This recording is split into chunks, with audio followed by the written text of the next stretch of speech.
हरणे माझे हरिले चित्त भार वित्त विसरणे आता कैसे जाऊ घरांनो हे बरा लौकिक पारखियाशी सांगता गोष्टी घरची कुठे खातील आता कैसे जाऊ घरांनो हे बरा लौकिक तुका म्हणे निवांत राही तुका म्हणे निवांत राही पाहिले पाही परतोनी आता कैसे जाऊ घरा नोहे बरा लौकिक विठ्ठल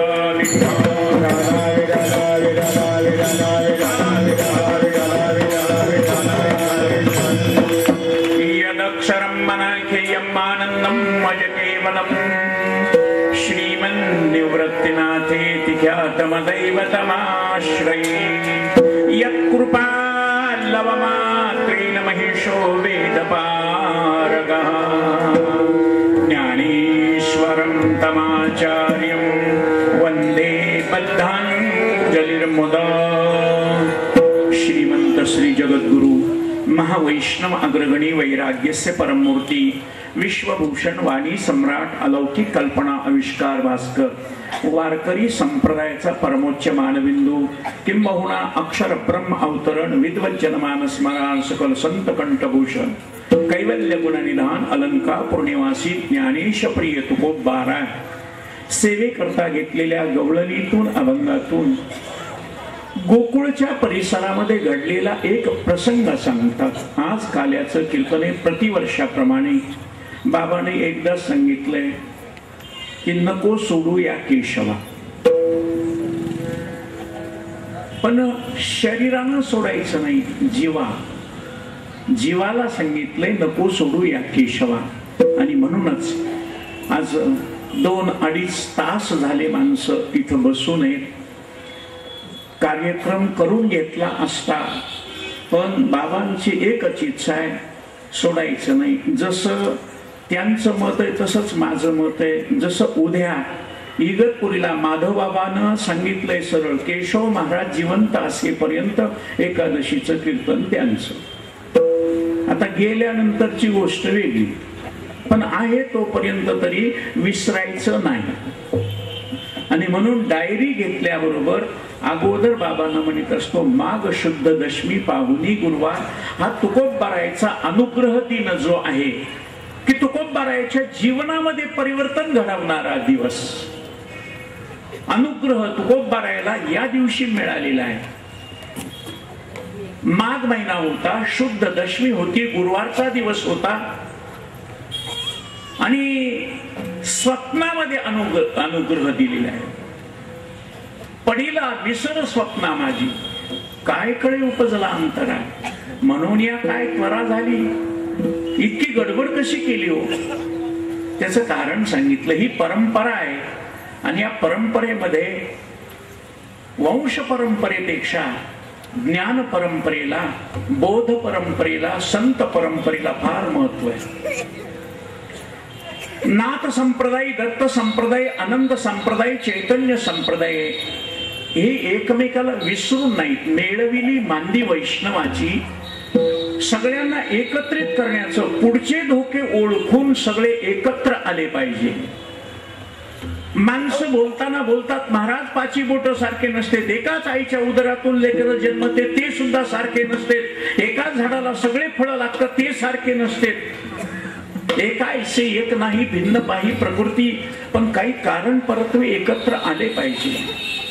प्रसंग तसा असेल तसं एकत्र, काही द्यायचं असो, पाची बोट सारखे नाही, पण घ्यायचं असो की द्यायचं असो, 5 बोट एकत्र आल्याशिवाय घेण्या देण्याचा व्यवहार होत नाही। आणि प्रसंग जसा असेल, ज्याला परिस्थिती आणि वातावरण या दोन्हीचा विचार करून माणसानं ऍडजस्टमेंट करावी, माणसानं सांभाळून घेत जावं, तडजोड करीत जावी। जो मनुष्य जीवनामध्ये तडजोड करतो तो जीवनात कधीच दुःखी होत नाही, आणि तो जीवनात तडजोड करत नाही त्याला देवानं कितीही सुख दिलं तरी तो सुखी होत नाही। तडजोड करा म्हणून सांगितलंय, ऍडजस्टमेंट इज बेस्ट पॉलिसी। तडजोड, तडजोड या शब्दाचाच अर्थ जसं ऍड, जस्ट ऍड म्हणजे थोडस सांभाळून घ्या, थोडस मिसळून घ्या। पुढे तडजोड हा शब्द आहे काय संतांनी महाराज शब्दाचे खरी शक्ती ओळखली, शब्दाची व्याप्ती तेने पाडे अनुभवावी, शब्दाची शक्ती किती असते आणि ती उच्चारण्याची लिहिणाऱ्याची ताकद किती असते. म्हणूनच तडजोड हा शब्द आहे, जिथं तडा जाईल तिथं जोडीत चला, फाडीत जाऊ नका. संतांचं कार्य जोडण्याचे आणि सामान्य लोकांचं काम फाडण्याचे. माणसात माणूस राहू द्यायचं नाही. आता मी येईपर्यंत बाबांना किती लोकांना त्रास दिला असेल त्याचा अंदाज करता येणार नाही. जे कीर्तनाला सुद्धा येणार नाही त्यांनी विचारलं असेल, आले का महाराज, कोणाचं कीर्तन ठरवलं होतं का, सांगितलं होतं का, मग कळत नाही का, माणसाला वेळ आहे का नाही, कशाला टाइम देतात, वसवस वसवस.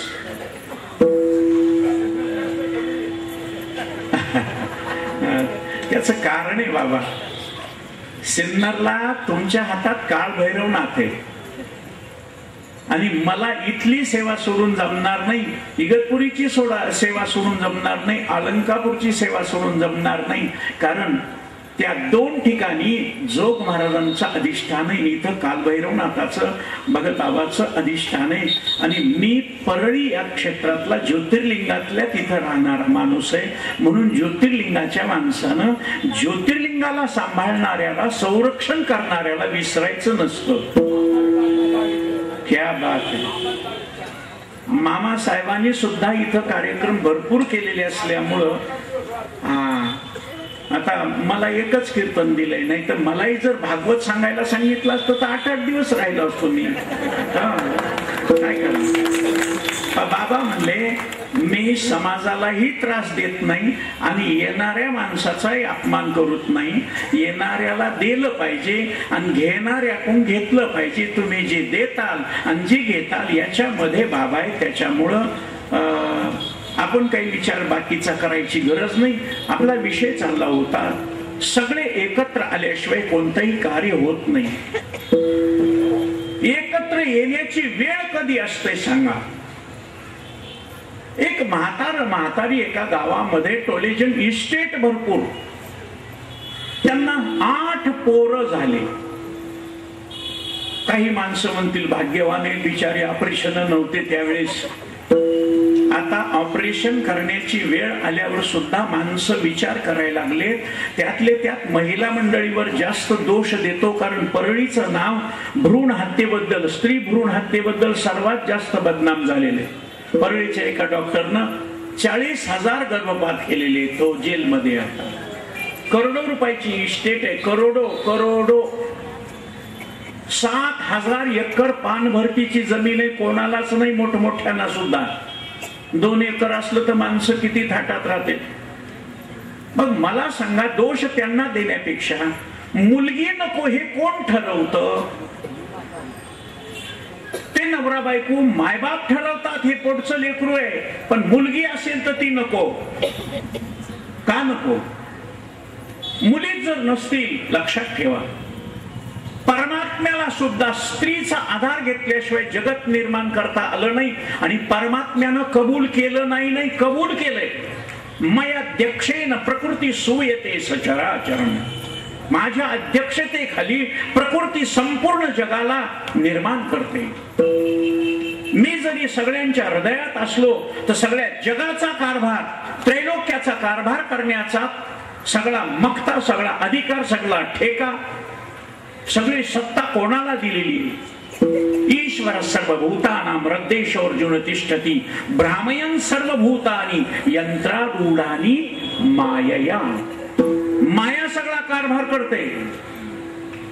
आणि ती आदिशक्ती जर नसेल तर जगत निर्माण होत नाही, आपण निर्माण होत नाही.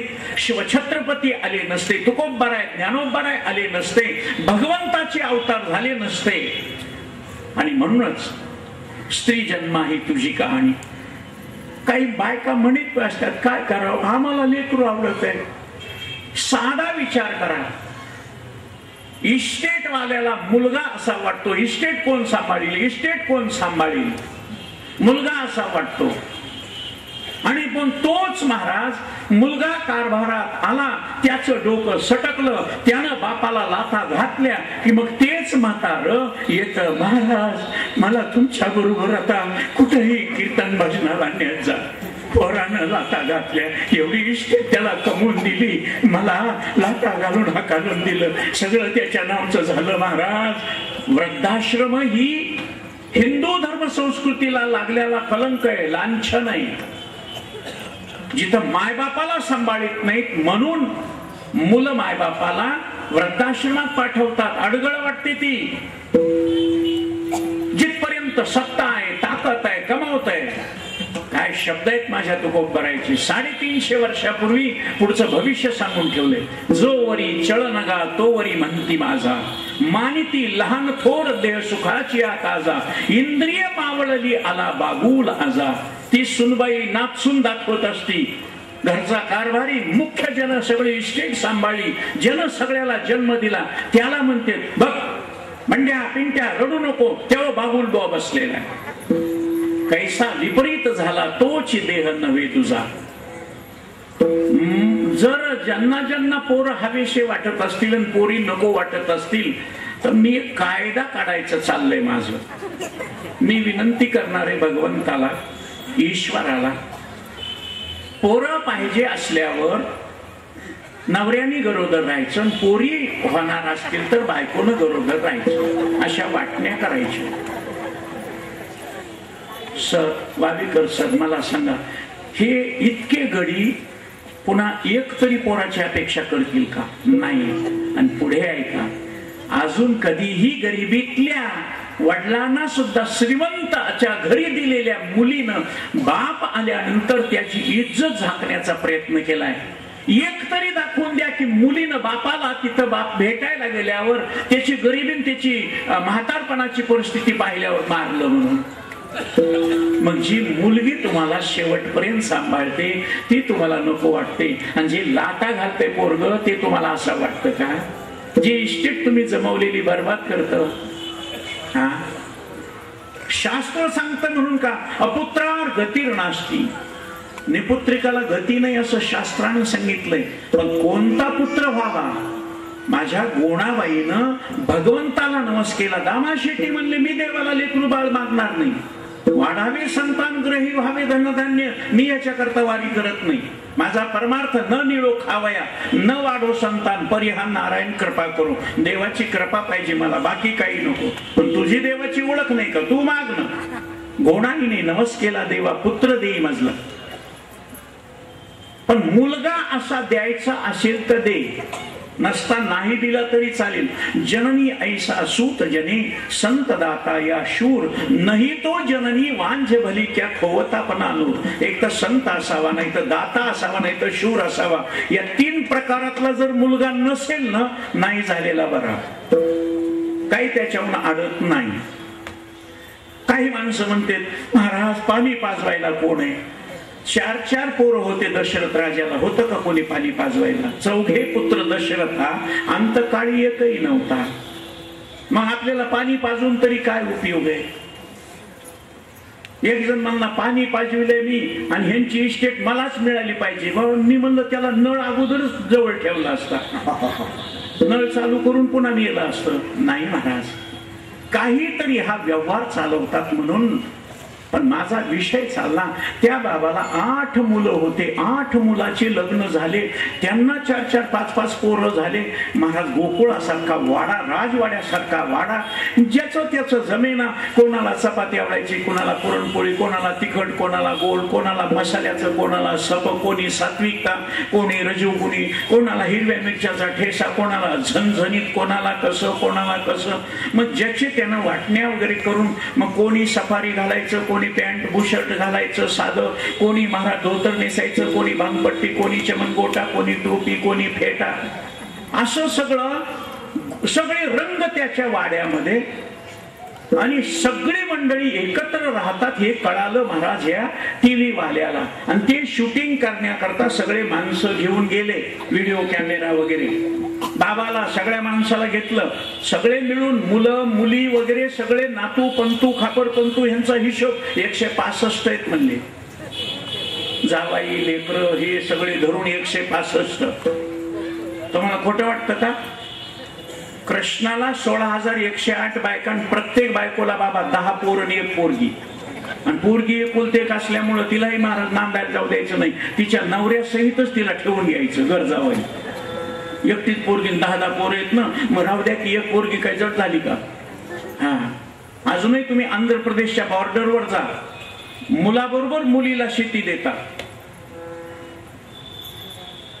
ती मागत नाही बिचारी, पण दिलं तर घेते, कारण तिच्यावर ती म्हणते बाबा धर्म आणि अर्थ या 2 पुरुषार्थामध्ये तुम्ही मला खूप सांभाळलं, लहानाचं मोठं केलं, नवऱ्याच्या हवाली केलं. मी माझ्या मायबापाचं नाव राखण्याकरता तिथं नांदणार, मला त्रास हो, होंड्याकरता लेकी जाळण्यात येतात.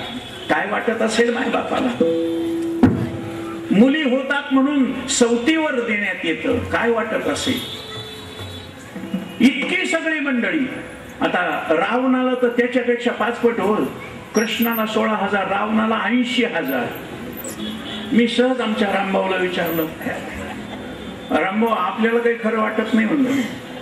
ते म्हणले दादा आम्हालाही खरं वाटत नाही, पण ते महाराज लोक सांगतात आम्ही गुपचूप ऐकतो. रामायणामध्ये निघालं रावणाला 80,000, हरिवंश पुराणामध्ये भागवतामध्ये निघालं कृष्णाला 16,108. रामभाऊ तुम्हाला का खरं वाटत नाही? ते म्हणले महाराज एकच बायको आहे, तर सप्ताह संपल्यावर घरी जाताना अंगावर काटा येतो. दरवाज्यामध्ये थाप टाकल्याबरोबर तर बायको म्हणते आला सप्ताह, 4 दिवस राहायचंय का, घेतलाय दुसरीकडे नियम. हेच जर करायचं होतं तर केशव महाराजांसारखंच राहायचं मोक्कात, बिनिडीचं मुसळ.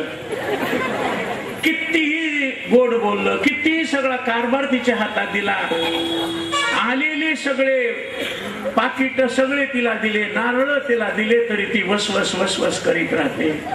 एकच असून सुद्धा डोकं गरगर फिरतंय.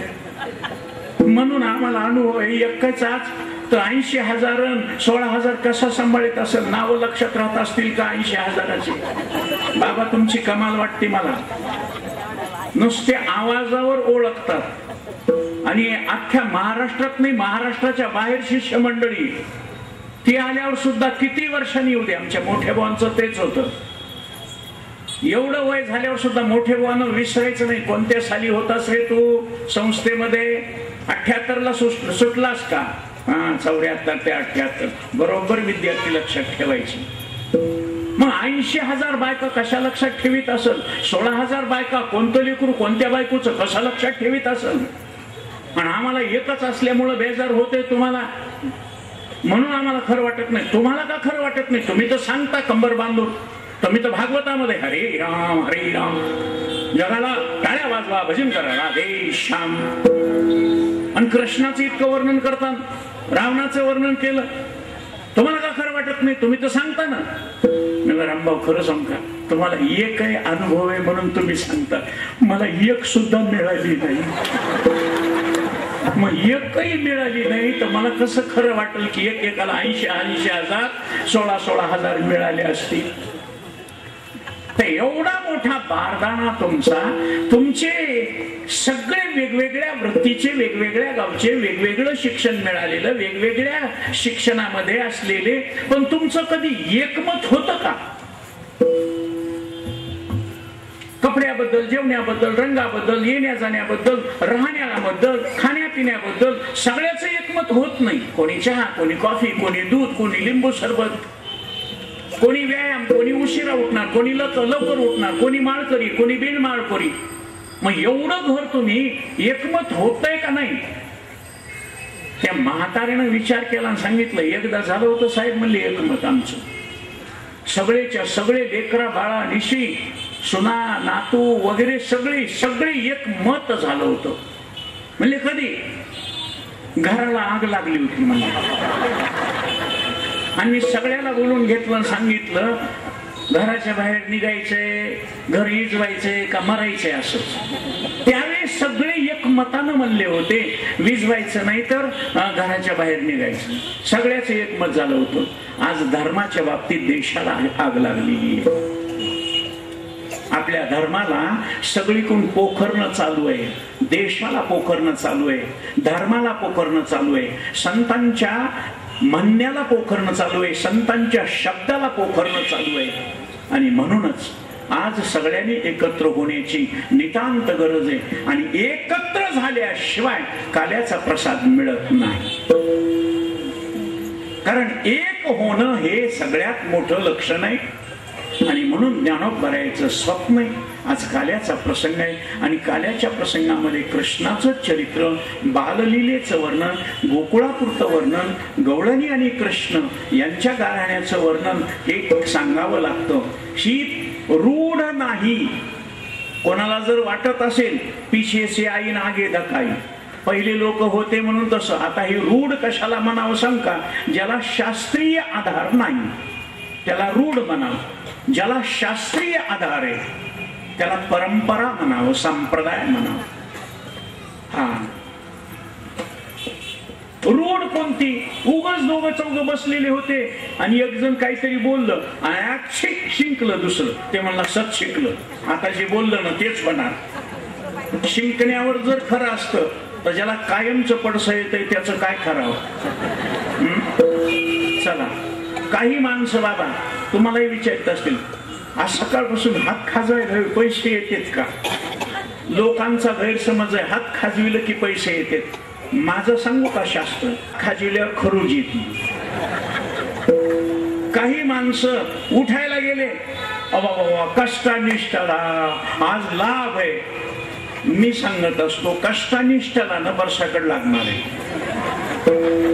काही माणसं म्हणतात कष्टानिष्ठाला की लाभ आहे. पॅन्टवाल्याला काय करावं? ते सगळे पॅन्ट निष्ठाव का?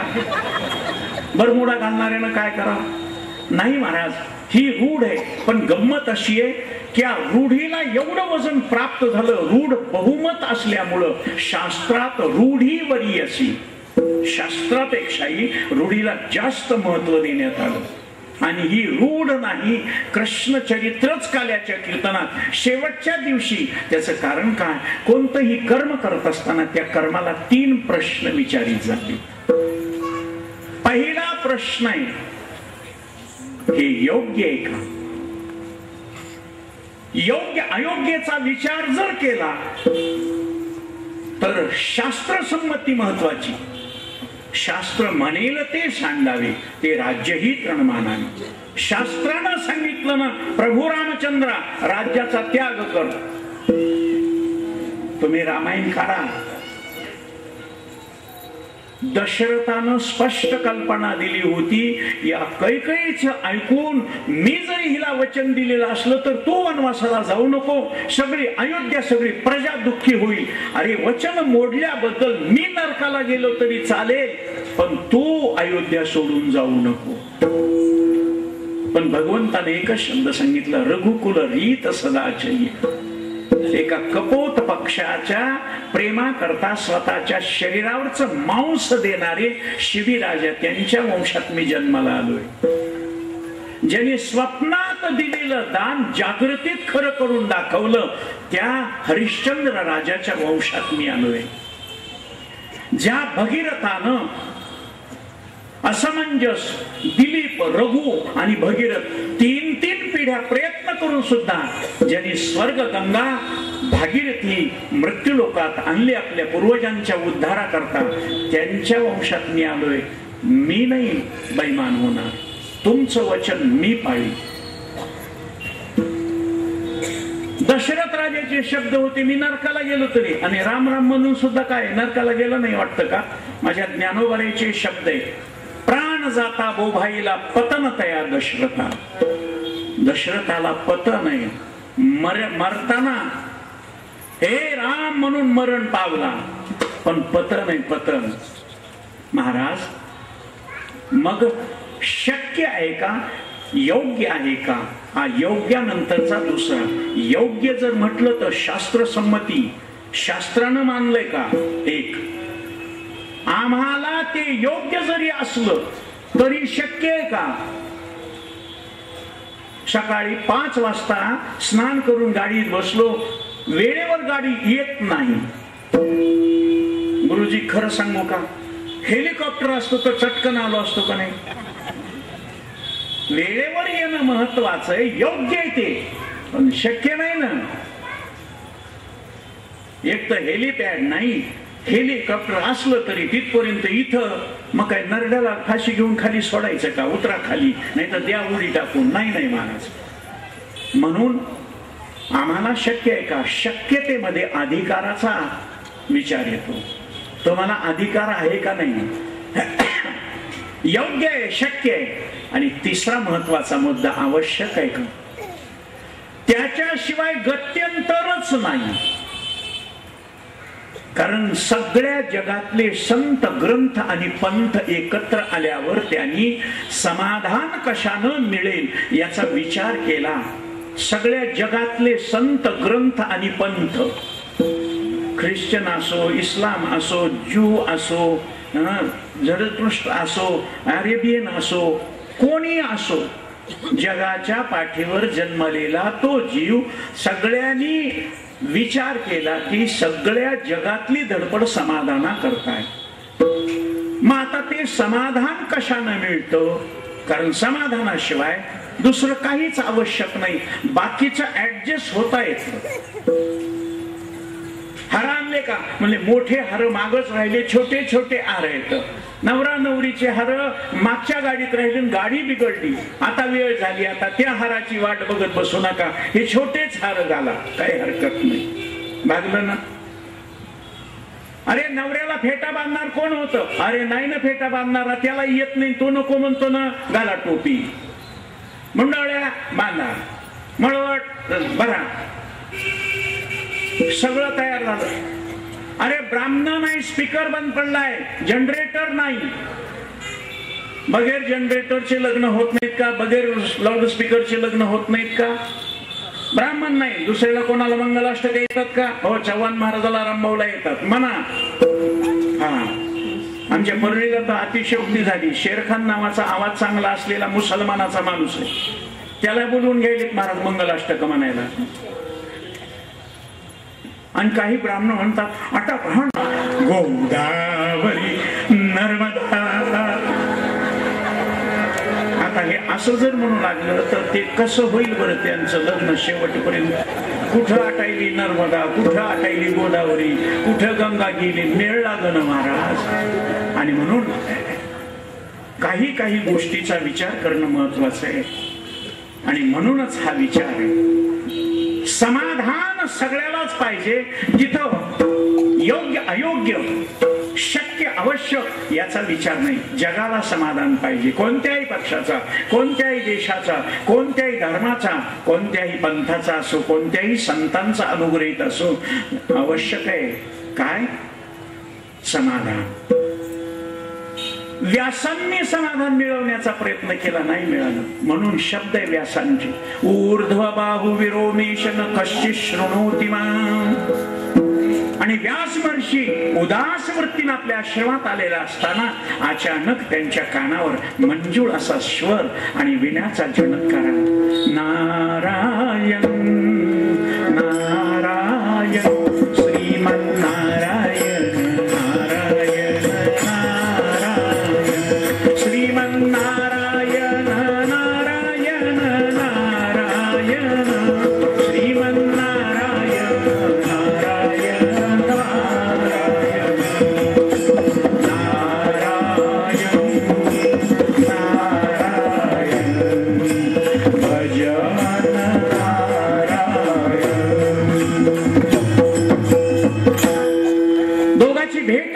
भेटल्याबरोबर चेहऱ्याकडे बघितलं. उदास चेहरा, अंतःकरणाचा असा चेहरा आहे. तुमच्या अंतःकरण आत होते तैसे उमटले वरी. सुख दुःख समाधान व्यग्रता चिंता संदेह काय जे असेल तर तुमच्या चेहऱ्यावर आहे. चेहरा बघितला का समाधान नाही, कबूल केलं. तुम्ही जे ग्रंथ लिहिले ते निर्गुण पर ग्रंथ आहेत, निर्गुण निराकार परमात्म्याचं वर्णन करणारे ज्ञानप्रधान ग्रंथ आहेत. आणि ज्ञानाचे अधिकारी सगळ्या जगात नाहीत. जया ज्ञाना लागीन गगन गिळतात योगी. ते ज्ञान अतिशय अवघड आहे. म्हणून संतांनी मोडून या वाटा सूक्ष्म दुस्तर केला राज्यभार चालेल. स्वल्प वाटे चला जाऊ, सगळ्याला राज्यभार चालेल असा मार्ग दाखवला सगुण भक्तीचा. म्हणून सकळाशी येथे आयादिका. तर तुम्ही सगुण परमात्म्याचं वर्णन करा, तुम्हाला समाधान लाभेल. विश्वास, इतका विश्वास होता नारदाच्या शब्दावर. त्याच्यात खरं सांगू, काही वेळेस नारदाचे शब्द असे गमतीचे निघतात, त्याच्यावर विश्वास ठेवावा का न ठेवावा. आणि साधू संत असे सांगत असतील का, साधू संतांनी हे सांगाव का, अवघड वाटते महाराज सांगितलं तर. प्रभू रामचंद्र अवतीर्ण झाले नव्हते, अजराजा राजपुत्र राज्य करीत होता, दशरथही जन्माला नव्हता.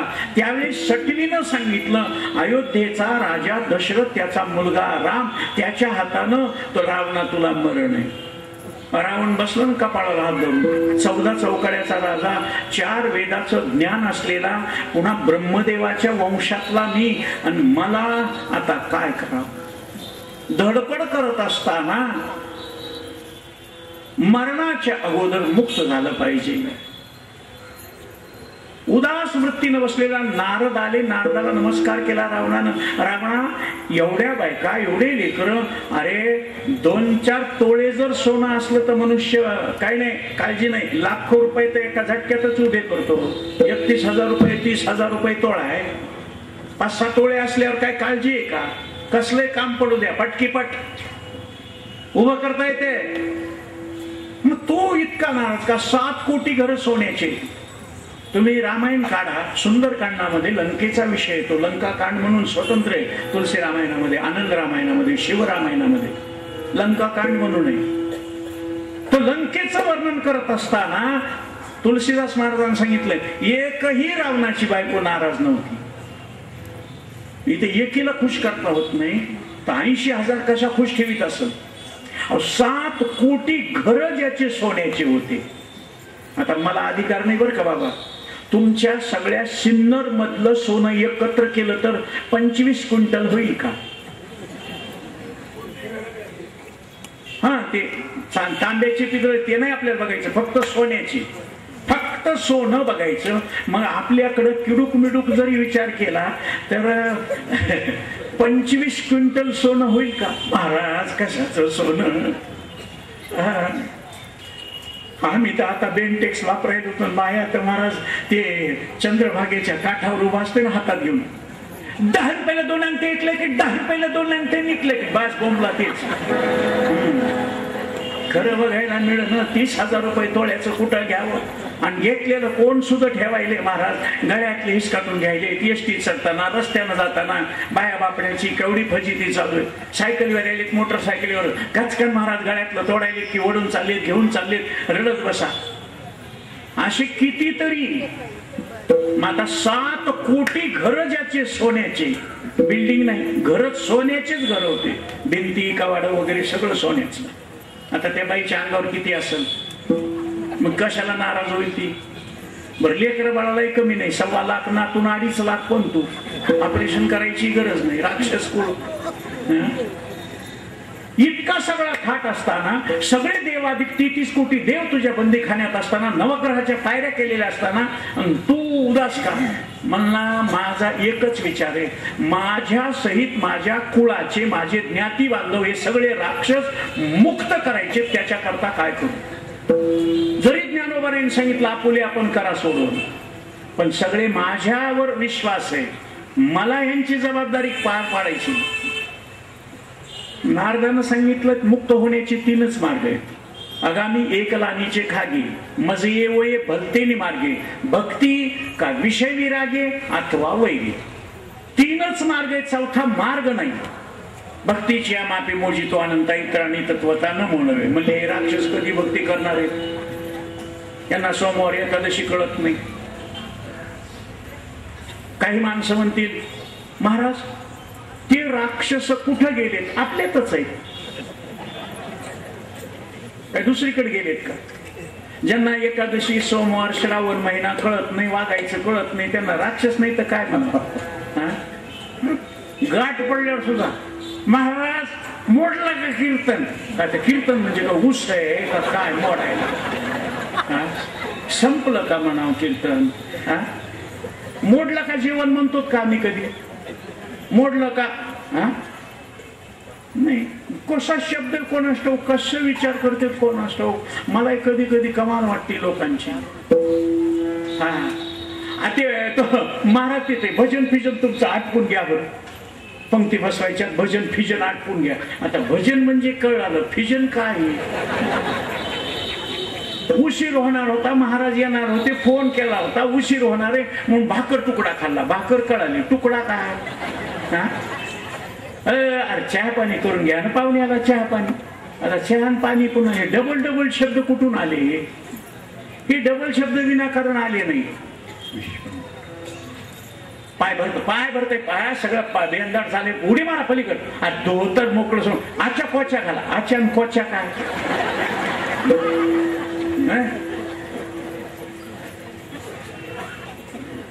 बाई असंच कसं निघालीस? लग्नाला जायचंय, देवा धर्माला जायचंय. झिप रेवडीत आणि पोरं भेवडीत येणी फणी कर. आता येणी फणी का? फणी नवीन सोडून मग वेणी घाल असं त्याच्यात जोडून घ्यायचं.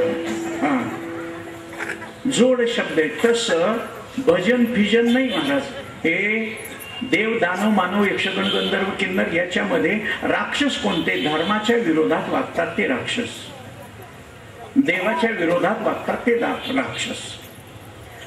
ही भक्ती करू शकत नाही. आणि चला दुसरी गोष्ट, विषयाचं वैराग्य. दांडेकर मामांना नेहमी सांगायचं महाराज, लंडनच्या म्युझियम मध्ये सुवर्णाक्षरानं लिहिलेली ही ओवी आहे. आणखी तुम्हाला कल्पना नसेल, मामासाहेबांनी सांगितलं जोग महाराजांचं चरित्र लिहित असताना लंडनच्या म्युझियम मध्ये ज्ञानोबरायाची ओवी ही ते हे विषय वैराग्य आत्मलाभाचे भाग्य जेणे ब्रह्मानंदा योग्य होती जीव. जीव पण ब्रह्मानंदाचे अधिकारी होतात ते वैराग्य. बाबा बाबा वैराग्य ह्यांना काहीच कळत नाही. वैराग्य मग आता शेवटचा इलाज आहे वैर. पुन्हा वैराचे प्रकार. जमिनी करता होणार वैर, धना करता, शेतीबाडी राज्या करता होणार वैर, आणि स्त्री करता जर जमीन और जोरू. एक तर धनामुळं, जमिनीमुळं, राज्यामुळं, नाही तर बायकोमुळं. माय बापाचा अपमान केला, पुन्हा जर शरणाला चुकलं माझं म्हणलं की माफ करावं लागतं. पण बायको बरोबर जर अपमानास्पद वागणूक केली तर उदाहरण आहे. रावण पूर्ण कुळासहित खलास झाला केवळ सीतेच्या अभिलाषामुळं. संपूर्ण कौरवाच्या कुळासहित 96 कुळीचे सगळे राजे मातीत गेले एका द्रौपदीच्या केसाला हात लागल्यावर. आणि त्या स्त्रियाची अब्रू जिथं द्रौपदीला नग्न करण्याचा प्रयत्न केला तिथंच एका 40 वर्षाच्या स्त्रीची अब्रू गाडीमध्ये लुटल्या जाते 6 जणांना, आणि ते सगळे 22 वर्षाचे 24 वर्षाचे. आता विचार करा, आईच्या वयाची असून सुद्धा त्यांना ती मर्यादा कळाली नाही. आणि म्हणून केवळ भारतातच नव्हे तर जगामधून सपोर्ट आला. बलात्कार करणाऱ्याला फाशीच दिली पाहिजे. खून केलेला बरा एक वेळेस, कारण ते मेलं तरी आता जिचा बलात्कार झाला तिच्याबद्दल कोण चांगलं बोलणार? अहिल्याला दगड व्हावं लागलं, सीतेला अग्नीत उभं राहावं लागलं. सांगा, देवादिकांना ही अवस्था आली तर आपल्यासारख्या स्त्रियांना काय होत असेल याचा विचार कोणी करायला तयार नाही. आणि कायदे असे पद्धतशीर काढायले की ज्याच्यातून अगोदर पळवाट आणि मग कायदा. हा नियमाला अपवाद म्हणल्यासारखं. तसं वैर करायचं असलं तर फक्त एकच वैर, त्याची बायको पळवून आण. आता मी तुम्हाला सगळ्याला विचारतो, जाणकार माणसं आहेत माझ्यापेक्षा वयानं, ज्ञानानं, तपश्चर्येनं, हे भजन करणाऱ्यानं सांगणं बरोबर आहे का? रावणा तू रामाची बायको पळवून आण, हे चांगलंय का सांगणं? पण रावणाचा सुद्धा किती विश्वास होता, हे केल्यानंतर निश्चित माझं काम होईल, निश्चित काम होईल. संताची पायी हा माझा विश्वास. देवाच्यावर विश्वास नाही. देव बदमाशी करते. संत करत नाहीत म्हणून संतावर विश्वास, नारदावर विश्वास होता म्हणून व्यासांनी हरिवंश पुराणाचं लिखाण केलं. आणि त्या हरिवंश पुराणाचं लिखाण झाल्याबरोबर व्यासांना आनंद समाधान मिळालं. आणि तो अनुभव असल्यामुळं आमचे तुकोबाराय सांगतात, तुम्हाला समाधान पाहिजे का? कशाने मिळतं? तेने सदा चित्ता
सदा नाम घोष करू हरिकथा तेने सदा चित्ता समाधान. सदा नाम घोष कशामुळं? मिळालेलं समाधान टिकण्याकरता. समाधान टिकलं पाहिजे म्हणून सदा हा शब्द एव्हरीवेअर, कोणत्याही वेळेस, कधीही. सदा या शब्दाचा अर्थ त्रिकाला बाधित. सदा हा सत्य शब्दापासून निर्माण झालाय आणि सत शब्द त्रिकाला बाधित असतो. देशता वस्तुता कालता त्याचा अंत होत नाही म्हणून सदा समाधान. महाराज हरिवंश पुराणानं समाधान मिळतं. किती श्लोक आहेत? 25,000. इथं ज्ञानेश्वरीचं पारायण करताना तोंडाला फेस येते. माणसं पानं उलटीत येतो. काल परवा अधिक महिन्यात शेवटच्या 9 तारखेपासून ते 15 तारखेपर्यंत अलंकापूरला दस्तापूरकर महाराजांना पारायण ठेवलं. महाराज कुरेकर बाबा बंडा तात्या सुद्धा म्हणले 1 कोटी रुपये देऊन जर एवढा सत्ता करा म्हणलं तर करू शकणार नाही. दररोजचा अन्नदानाचा खर्च 10 लाख रुपये होता. सकाळचा नाश्ता, दुपारचं जेवण आणि रात्रीचं जेवण हे तिन्हीचा मिळून खर्च किती होता? दररोजचा 10 लाख रुपये. एवढा मोठा कार्यक्रम. आणि नशिबानं अध्यक्षपद माझ्याकडे असल्यामुळं व्यासपीठ पारायण नेतृत्व माझ्याकडे होतं. आता संस्थेत असताना 12वा अध्याय, 15वा अध्याय, 9वा अध्याय हे पाठ करून घेतात म्हणून ओव्या पाठ असलेलं म्हणायला सुरुवात केली की माझ्या पुढे एक बसलेला होता. उपर्ण वगैरे भस्माचे पट्टे, उदबत्ती लावून चौरंग वगैरे. मी व्यासपीठावर असून, संस्थेचा अध्यक्ष असून, माझ्या पुढे 1 त्याच्या पुढे डझन, माझ्या पुढे 1 सफरचंद त्याच्या पुढे किलोभर, माझ्या पुढे 1च जाम त्याच्या पुढे किलोभर जाम. मी म्हणलं पंचायत आहे. मला लांबूनच असं करायचं आणि त्याच्या पाया पडून मुंडको टेकून म्हणलं कमाल आहे. आता मी जरा विचित्र महाराज आहे. मी खरा महाराज नाही बरं का, पण बाबाचं का प्रेम बसले कोणाच ठाऊक. मामासाहेब गुणदोषासहित माझ्यावर प्रेम का पहिल्यापासूनही. दांडेकर मामा असो, मोठे बुवा असो, कुणीकडे गेलं तर लगेच माया करतात लोक. लोकांना माहिती बेवारशी माणूस आहे, मागं पुढे कोणी नाही. आणि त्याचं कारण आहे महाराज, मला कशालाच कमी पडू देत नाहीत लोक. काही अडचण पडो लोक सांभाळून घेतात. कधी कोणतं काम करू देत नाही. मी जर गाडीला असा फटका मारायला गेलं की लगेच म्हणते महाराजाला नको, महाराजाला नको. आता गाडीतून उतरल्याबरोबर ही सगळी मंडळी होती. उशीर झाल्यावर खरं तर बाबानं इथून लगेच चौकदार पाठवायचा, गाडीतून उतरू देऊ नका, चला जा म्हणा.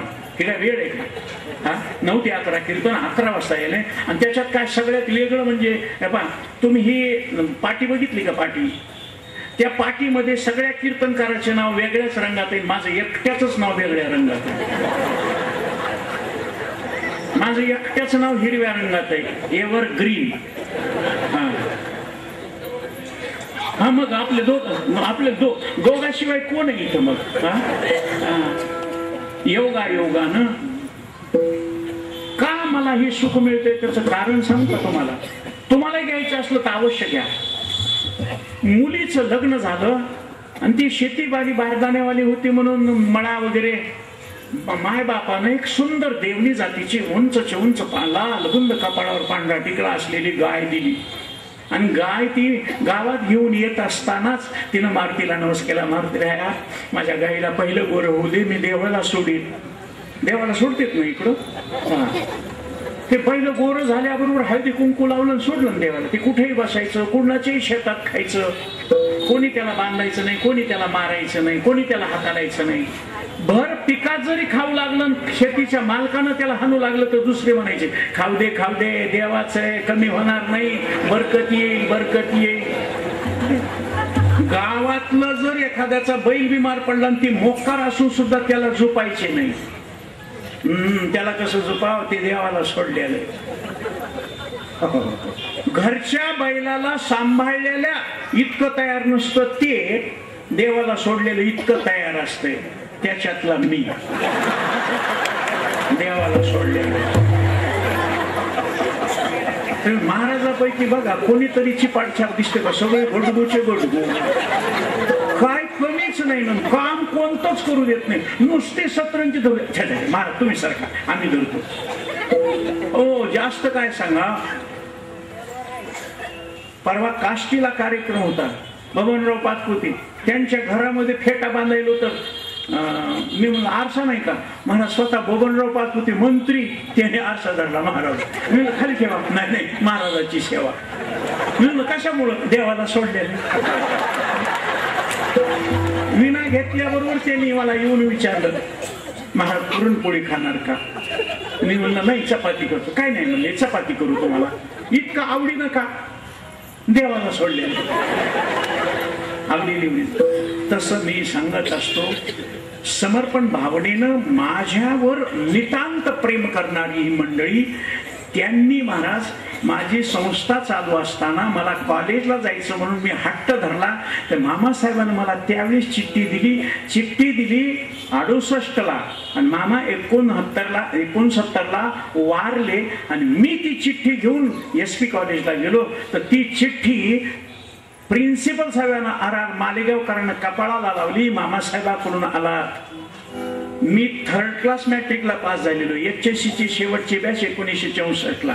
आणि त्याच्यानंतर आळंदी केली, पुन्हा कॉलेज केलं. तर 39% मार्क असलेल्याला जिथं 60% महाराज रिजेक्ट केलं, तिथं मला 39% वाल्याला B डिव्हिजन मध्ये मान मिळाला. नुसता मान नाही तर प्रिन्सिपल बाईनं सांगितलं, हे पा महाराज बरं झालं तुम्ही आलात. आता उगा इकडं तिकडं आळंदीहून येणं जाणं करण्यापेक्षा इथंच राहा. ही खोली तुम्हाला फक्त उठायचे, देवपूजा करायची आणि साहेबाच्या गाडीत कॉलेजला जायचं, साहेबाबरोबरच यायचं आणि इथंच जेवायचं. मग आता मला सांगा, इतका जर देव सांभाळतोय तर तुम्ही का त्याच्यावर विश्वास ठेवत नाही? पोषितो जगासी एकलाची. मग विचार करा, आपला कोणी नसताना आपल्यावर प्रेम करणारे हे कशाचं भाग्य? काही माणसं म्हणले हे कसं काय एखाद्याचं भाग्य असतं? ते भाग्य कुठं बाजारात मिळतं का? नाही. ज्याच्या अनामिकेवर, अनामिकाही नाही, त्याच्यावर पद्म जर असेल तर त्याला परके लोक प्रेम करतात, श्रद्धा ठेवतात. मधल्या बोटावर जर पद्म असेल तर गरिबीत असले तरी नवरा बायको एक मनानं राहतात. आणि मधल्या बोटावर जर शंख असेल ना, महाराज करोडोपती पार्टी असू द्या, बायकोला 4 गाड्या, नवऱ्याला 4 गाड्या, कितीतरी बंगले, सगळं थाट जरी असलं, पण दोघांनी एकमेकाला पाहिलं, लेकर बाळ झाली म्हणून भांडण तुमचं होतं. काय महाराज नुसतं जीवन कुत्र्या मांजऱ्यासारखं, आणि कुत्र्या मांजऱ्यासारखेच लेकर. आता काय करा, कुत्र्या मांजऱ्यासारखे लेकर असते. कशा करता सांगतो, हे जे तुम्हाला मिळणार आहे ते मिळालेलं कसं टिकवायचं ते महत्वाचं. ते टिकवण्याकरता तुमचे हात नामचिंतन. घेणं महत्वाचं नाही, ते टिकणं महत्वाचं. समाधान मिळणं महत्वाचं नाही, टिकणं महत्वाचं नाही. आणि ते वरवरच्या काय उल्हासी वरल्या रंगा. काही माणसं म्हणतात आहे समाधानी देवानं बरं केलं. काही नाही महाराज, खरा जर प्रसंग आला तर कोणी म्हणू शकणार नाही आम्ही समाधानी आहे. एक संत सोडले तर कोणी समाधानी नाही. इंद्र समाधान नाही, 33 कोटी देवाचा राजा. आपल्याला वाटतंय त्यांचं बरं असं. बाबा खरं सांगायचे, किती मंत्री येऊन पाया पडत असतील आणि अंधारात वितरित असतील, काही मनासारखं नाही. कधी भ्रष्टाचार उघडा पडेल ना हातकडी हातात पडेल. त्यांनी पैसे घेत असताना चोरून लपून, आम्ही दणदणीत सगळ्याच्या देखत पैसे घेतो. काय कोणाचा भ्रष्टाचार म्हणायची हिंमत? तुम्हाला हिशोब दाखवावा लागतो. नोकरी करणार होते, पॅन कार्ड आहे ना त्याला, आपल्याला काही नाही. पहिल्या 2 गाड्या असताना ही गाडी 4 महिने झाली 16 लाखाची गाडी घेतली. महाराज म्हणले पैसे कुठून घ्या? महाराज विचारच करू नका, धनरेषा एवढी जबरदस्त आहे. गुरुजी खोटं नाही सांगत, आमचे वेलजाळेकर वावेकर गुरुजी आहे, तर त्यांना सांगतो. आता हे कीर्तन संपल्यावर महाराज बेजार होत आला, स्वतः ड्रायव्हिंग करीत आला. इथं आल्यावर पाणी सुद्धा पिलं नाही. सगळे चहा पाणी वगैरे म्हणत होते पण काही नाही. मग आता हे लोक इतकं ऐकून गपचूप राहतील का? पैसे दिल्याशिवाय पाया पडणार नाही की. रेखाने आता कसं दर्शन घेतील ते? आणि बाबांना त्याच्यामुळं सांगितलं, जय विठ्ठल झालं की कीर्तन करायला तिकडे घेऊन जा आणि इथं पंक्ती बसून. बरोबर आहे. हे मध्ये घोटाळे पाया पडायचे दक्षिणा देण्याचे काढू नये म्हणून. आता काही लोक म्हणतील महाराज अंगठ्यान हे सगळं लोकांनी दिलेलं आहे. आणि इथल्या मंडळीच्या महिला मंडळीच्या मनात आल्यावर काय सांगता येते? गळ्यातली मनी काय मोजून बघितले का नाव? धापास काढली तर बायकाचे चेहरे उतरले. काही कळलं. मी तर सांगितलं ना, उठते नाही हात और कुछ मागणे केली. वाटतं मिळालं पण इतकं भरपूर देवानं.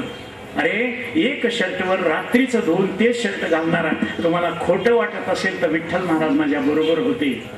आम्ही आळंदीला शिकत असताना ते भजन करीत होते. एकच धोतर आणि एकच शर्ट होतं. आज ढीगचे ढीग आहे. सायकल किरायची मिळत नव्हती. आज गाड्या घेऊन फिरतो. उठते नाही हात और कुछ मागणे केली. आणखी हात वर करून देवाला काही मागावं इतकं भरपूर दिलं. अरे का कोपऱ्यात राहणारा मनुष्य 84 वर्ष त्या मराठवाड्याला ट्रस्टी नव्हतं कोणी, ट्रस्टी संस्थेचं. मग अध्यक्षपद मिळालं. आणखी काय पाहिजे? केवढा असावा बाबाचा आशीर्वाद, केवढा असावा महाराज अष्टभैरवाचा कालभैरवाचा आशीर्वाद, केवढा वैद्यनाथाचा माझ्या माऊलीचा आशीर्वाद आहे. आणि मग त्याच्यामुळे काळजी नाही. सहज त्याच्याकडे लक्ष गेलं. विचित्र असल्यामुळं त्या बाबाला लगेच मला स्पीकर मध्ये थांबा, पारायण थांबलं. आणि त्या समोरच्या माणसं जे थाटात बसला होता त्याला विचारलं कोणती ओवी चालू आहे? इथं चाललं होतं ना आपलं पारायणाला बसल्यावर. ते कसं आहे, उखळ कुणीकडे फिरलं तर मुळावर यावं लागतं. त्याला म्हणतात पौराणिकाचा डागला मूळ पदावर आला. तसं फिरून फिरून का होईना. त्यानं महाराज माझ्याकडे बघून सांगितलं, महाराज याच पानावर कुठंतरी असेल. याला दृष्टफल म्हणतात. नुसती ज्ञानेश्वरी समोर घेऊन बसल्यानंतर जर तुमच्या भरण पोषणाची जबाबदारी देव करतो तर ती वाचल्यानंतर खरं समाधान का मिळणार नाही? ते वाचल्यानंतर समाधान मिळतं. पण 9036 ओव्या वाचायला तोंडाला फेस येतो. 25,000 श्लोक, तेही 14 प्रकारच्या छंदातली. आपली भगवद्गीता 2च छंदातली, अनुष्टुप छंद, गायत्री छंद.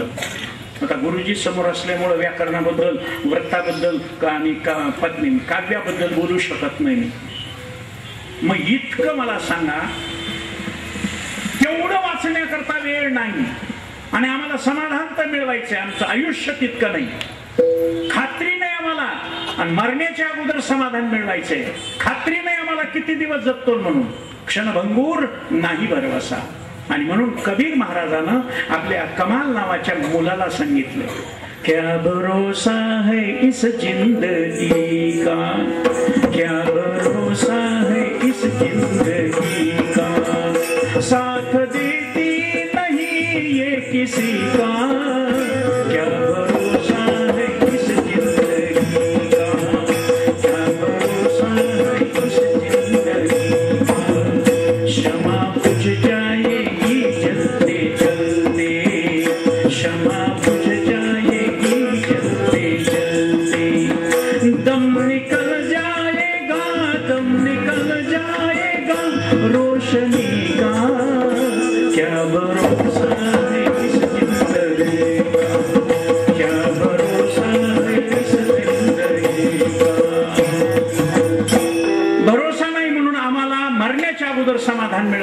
पाहिजे त्याच्याकरता वाटण्या केल्या महाराज.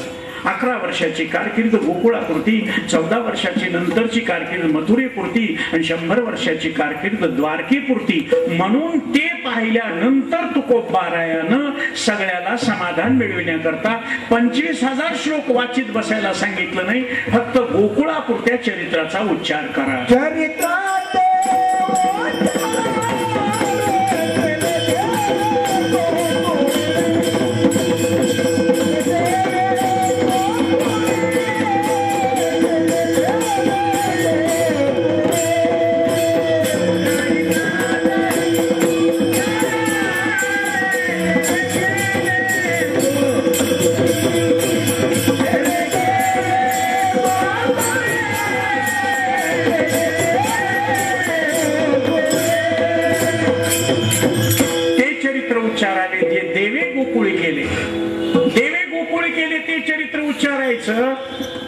तर ते चरित्र 2 प्रकारामध्ये. एदसे चरित्र केले नारायण,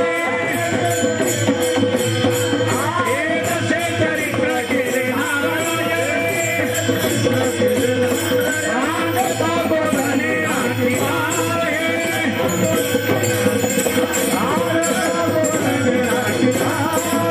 या 2 अवस्थेमध्ये रांगतान गायी राखत असताना 2 अवस्थेमध्ये चरित्र केलं. रांगत असतानाचा विषय निघाल्याबरोबर नेहमी गवळणीचा विषय निघतो आणि ह्या गवळणी कोण होत्या तिथपर्यंत कळणार नाही, लोकांच्या मनात गैरसमज होईल.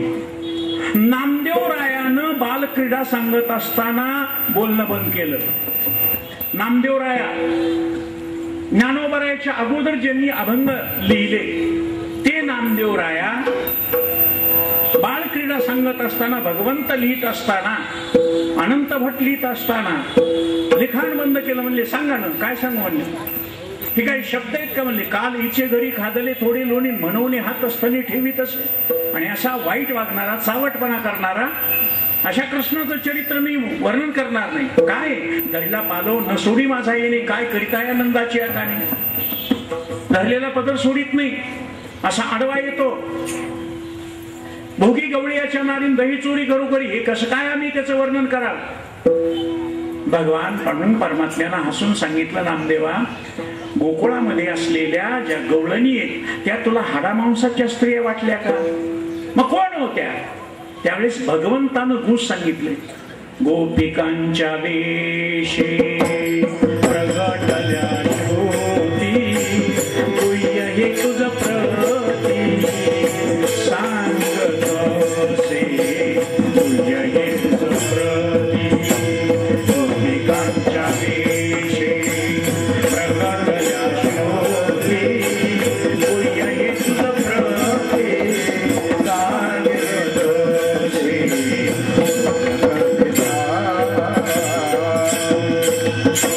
गोपींच्या रूपानं श्रुती प्रगट झाल्या. श्रुतीला निगुण निराकार परमात्म्याचं वर्णन करून समाधान मिळालं नाही, म्हणून त्या समाधान मिळविण्याकरता गवळणीच्या रूपानं आले. म्हणून श्रुती 3 प्रकारच्या, तशा गवळणी 3 प्रकारच्या. कर्म, उपासना आणि ज्ञान. आणि गवळणी सुद्धा कोणी सुना, कोणी लेकी, कोणी एकी स्वतंत्र. मग आजची गवळण कोण आहे. सात्वस्मिन परम प्रेम रूपा प्रतिक्षण वर्धमानम गुणदोष रहितम अनिर्वचनीयम. ती भक्ती म्हणजेच राधा भक्ती हरिर ज्ञानम. राधा हे भक्तीचं मूर्तिमंत प्रतीक आणि भगवान ज्ञान स्वरूप असल्यामुळं राधेचं भगवंताचं अतीव प्रेम. तुम्ही पूर्ण महाराज कृष्णाचं चरित्र पहा, त्याच्यामध्ये 2-3च गवळणीचे नाव आहे. प्रामुख्यानं राधेचं नाव आहे. एकाच ठिकाणी भागवतामध्ये चित्रगंधेचं नाव आहे उद्धवाला समजावून सांगण्याकरता. आणि एकाच ठिकाणी रासक्रीडेच्या वेळेस मधुमंजरीचं नाव आहे. बाकी कोणत्याच गवळणीचं नाव नाही. नेहमी राधेचं नाव आहे. घे गडे राधे घे कृष्णाला कडेवरी घेई, राधे राधे राधे घेई श्याम सुंदरा, ने झळकरी आपल्या राजमंदिरा. त्याच्यानंतर राधा आणि तो मुरारी क्रीडता ती कुंजवनी, देखील लागे माय यमुनेच्या तीरीन हात खांद्यावरी राधे राधिकेच्या. राधा ही भक्तीचं मूर्तिमंत प्रतीक. आणि त्या गोकुळच्या गवळणी काय करत होत्या भगवंताचं. दुडीवरी दुडी गवळणी साते निघाल्या, वाटेचा थाट, निघाला मथुरे हाता लागी. मथुरेच्या बाजारला हे निघालेले आहेत. दही दूध घेऊन विकण्या जाते मी बाजाराला. आणि असं जात असताना ते देखोनी जगदीश धावला. भगवान कृष्ण परमात्म्याला बातमी कळाली आणि मग भगवंताने एकदम समोर उभा राहिला. समोर जी गवळण होती तिनं परमात्म्याला पाहिलं. त्या परमात्म्याचं स्वरूपच असेल रूप सावळे सुकुमार. किती सुंदर होता देव. अरे भक्ती करणाऱ्याला त्याच्याबद्दल प्रेम वाटल नवल नाही. वैऱ्याला सुद्धा त्याची माया येत होती. पुतना 6 दिवसाचा कृष्ण होता आणि पुतनेनं त्याला मारण्याचं ठरवलं आणि अतिशय नटून आली. साखे चरेत कदोप्यत्य पूतनानंद गोकुलम योषित्वा मायात्मानं प्राविशत कामचारिणी. ती किती सुंदर झाली. तामकेश बंद व्यक्त शब्द मल्लिका सुवाससं कंपित कर्णभूषणम. तिनं रूप बदललं. होती राक्षसीन पण मायावी रूप. योषिता सुंदर स्त्रीचं रूप घेतलं. तामकेश बंद व्यक्त शब्द. आता हे तर सांगायला अवघडच आहे आजकालच्या जमान्यात, कारण बायाच केस कापायल्या. ते केस मोकळं सोडणं हे राक्षसी वृत्तीचं लक्षण आहे. म्हणून केसाची वेणी घातली आणि सुवाससम तिला गजरा सुगंधितपणा करता. आणि गजरा हे सौभाग्याच्या लक्षणामध्ये लक्षण एक महत्वाचं. आणि दागिने कंपित कर्णभूषण. कानामध्ये झुमके घातले. गाणं नाही झुमका गिरारी. आणि काय असेल ते असो महाराज, ज्या बाईच्या कानात झुमके येत ना ती चालताना असो की बसताना असो भजन करताना मुंडकं जास्त हलवी. ती चालायचं जरी असलं तरी. आता बसून टाळी वाजवायची म्हणल्यावर मुंडक्याचं काही काम आहे का? पण विठ्ठल लोक म्हणतील असं का महाराज, ते 30,000 रुपये तोळ्याचं कसं गप्प बसलो. माझ्या शंका, माझ्या हातात अंगठ्या नव्हत्या त्यावेळेस इतक्या हात हलत नव्हती. आता कसं गप्प बसून होते. पायापासून नटली तर काय सांगा महाराज. पायामध्ये सोन्याचे जोडवे, सोन्याचेच महाराज मासोळ्या, सोन्याच्याच बेंडकोळ्या, सोन्याच्याच करंगोळ्या. करंगोळीच्या बाजूला बोट नसते. पैंजण, चाळ, पोगर, छड्या, तोडे, कंबरपट्टा, कंबरपट्ट्याच्या साखळ्या, कंबरपट्ट्याची घुंगर, हातात अंगठी, गोट, पाटल्या, बिलवर, छंद, बांगडी, बाजूबंद, तोळबंद्या, वाक्या, गळ्यात गळसरी, वज्रटीक, बोरमाळ, एकदानीचे पलार, सँडलहार, बूटहार, खेटलहार, स्लीपरहार, तनमणी, लफा, मोहनमाळ, कंठी, एकावळी, पदक, 7 पीस, पुतळ्याची माल, कोल्हापुरी साज, नेकलेस, त्याच्यानंतर गोप वगैरे आणले. सगळे वेगवेगळे पेंडॉल आणले. त्याच्यानंतर महाराज कानातलं झुमके, कुडकं, निडकं, हेडकं, नाकात नथ, नथीची मुलगी नथनी, नथनीचा भाऊ मैदोबा, मैदोबाची बहीण चांदणी, चांदणीची बहीण मोरणी, मोरणीची बहीण चमकी, चमकीचा भाऊ गुंड. आणि त्याच्यानंतर बिंदीशी सपोल. आणि कशी दिसत होती? नामामने आली नंदाची आदरा, स्वरूप सुंदरा देवांगणा, देवांगणेसारखी. आणि तिनं कृष्णाला जवळ घेतलं. गेली होती कशा करता? जीवांशी मारण्याकरता. पण ते रूप सावळे सुकुमार. सजनी अजी देखो नंदची कोला. आणि त्याला बघितलं आणि पाजवायला सुरू करत असताना त्याला इतकं पोटशी धरलं महाराज मारणे. गाढंतराभ्याम प्रपीड्यमानम.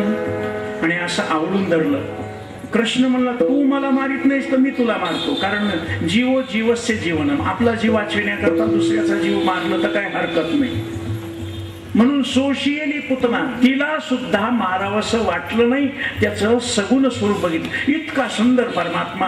आणि तो बघितल्यावर सगुण मेघ श्याम लावण्य सुंदर नामया दाता केशर असा तो बघितला. गवळण तशीच उभी राहिली. भगवान आले गेले जिकडं तिकडं. त्या गवळणीला नाम समाधी लागली. आणि अशी समाधी लागल्याबरोबर दिवस मावळता बाजार ओसरल्यानंतर तुकाराम महाराज आले. काही लोक म्हणतील तुकाराम महाराज वापर 10ही अवतारीन तुका होता बरोबरी. तुकोबाराय होते पण वेगळ्या रूपाने होते. त्या गवळणीला सावध केलं आणि सावध केल्याबरोबर तिला विचारलं, तू बाजाराकरता आल्यावर इथं नुसती उभी राहिलीस, डोक्यावरचे माठ जशाला तसे, दूध विकलं नाही, दही विकलं नाही, लोणी विकलं नाही आणि तशीच उभी राहिलीस. बाजार भरला आणि तुझ्या इर्ती करता थांबला नाही, बाजार ओसरला, इथंच कशी उभी राहिलीस? त्यावेळेस ती गवळण म्हणते, माझ्या शरीराची इंद्रियाची हालचाल करणारा जो मुकदम होता कारभारी, तो परमात्म दर्शनानं माझं चित्त मोहन हरिने माझे हरिने चित्त, हरिने माझे हरिने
स्पीकरवाले तरी कुठपर्यंत मारा. एक तरी स्पीकर बंद असते का तमाशामध्ये? इथं माझा फक्त रामभाऊचा चालू आहे, बाकी हे दोन बंदच करून टाकलेले, त्यांचा आवाजच नाही. हा म्हणूनच म्हणले तुकाराम महाराज, येरती माईके दुःखाची जन, थोडा आवाज सोडी जा बाबा. हा योगा योगानं हरीने माझे हरिले चित्त, भार वित्त विसरले. मला घेण्या देण्याचा व्यवहार करण्याकरता जे माझा भार डोक्यावर दैदूत ओघळतं ते विसरून गेले आणि मला हे विकून घरच्या संसाराकरता काम काय सांगितलं होतं बाजार करायला ते विसरून गेले. म्हणले आता विसरलीस कोणामुळं? हरीने माझी, हरीमुळं विसरले. बर, हरीमुळं विसरलीस का? कारण विसर आपुल्याचा विसर बोळा, गोविंद काळा कौतुके.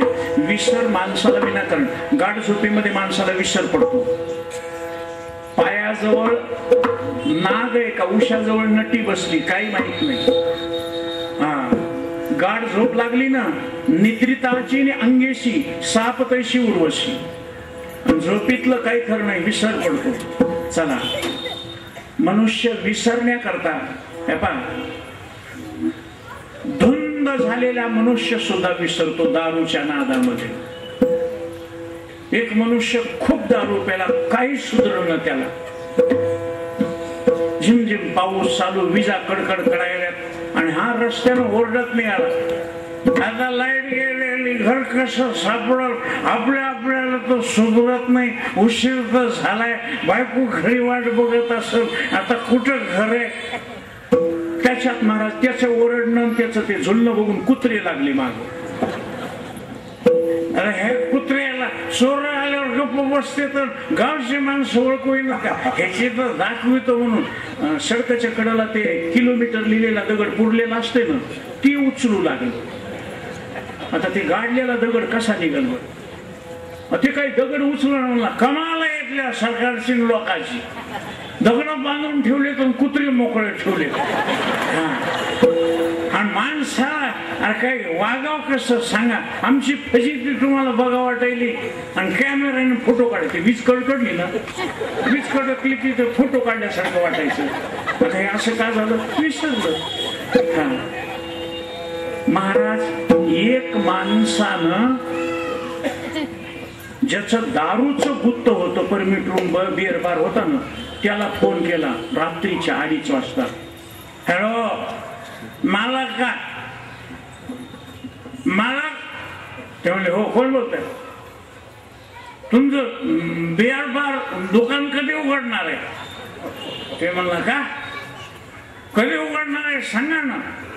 सकाळी. पुन्हा ठेवून दिलं. पुन्हा 3:15 फोन आला. हॅलो मालक, दुकान कधी उघडणार आहे? ते मला काय रात्र तरी जाऊ द्या ना, इतके फुल पेलेले आहे तुम्हाला बोलायला सुधरण. पुन्हा दुकान सकाळी उघडणार आहे. पुन्हा ठेवून दिलं. पुन्हा 4ला फोन. अरे काय किरकिर लावली म्हणला. सकाळी उघडणार आहे म्हणून सांगितलं. अरे किरकिर सांगा ना, तुला एवढी प्यायची गडबड झाली. नाही म्हणला, मी टेबलाच्या खाली पडलो होतो, तुम्ही सगळे दुकान बंद करून द्या. मी दुकानाच्या मध्ये सापडलो, उघडल्यावर तरी बाहेर जाऊ द्या. मग आता हे विसरलं, घरी जायचं तर तिथंच पडून राहायचं. लाईट गेलेली, एकाचा नंबर होता, ते वसाहत आता सगळीकडे कॉलेजने निघाले. त्यानं दरवाजाला वाजवायचा. लाईट गेलेली असल्यामुळे बेल काय वाजायची नाही. दरवाजा वाजवला की घरून बाईने विचारलं कोण आहे? कमाल आहे म्हणला. मी दरवाजानं फ्रेंड, तू घरात बसलीस, उडगी बाहेर ये. ती म्हणली नवऱ्याला बघाव कोण. नवऱ्यानंच हात मारले. कोण आहे बाबा? हे किती नंबर आहे? म्हणला P25. मला F पाहिजे. मग पाठीमागच्या लाईनीला जा. ते गेलं पाठीमाग. 2-3 घरं बघितल्यावर त्याला इतकं वैताग झाला आणि एके ठिकाणी दरवाजा जोरात वाजवला. नवऱ्याची काळजी नाही, घरात बसली, मी वनवासासारखा फिरायलो, एवढा पगार काम करून आणून देतो. आता त्या बाईचाही नवरा पित होता. ती म्हणली घरचं झालं थोडं निवाईन झालं, पहिलं पिऊन येतोय माझा नवरा, आता हे बिन पिणार तर दुसरं कोणीतरी आलं तर हे बी पिणार. तिनं काहीच बोलली नाही. दरवाजा उघडणं एक मुस्कडा खाणं. कडे कोण वाजविल्याबरोबर म्हणणार सॉरी सिस्टर, ताई साहेब माफ करा.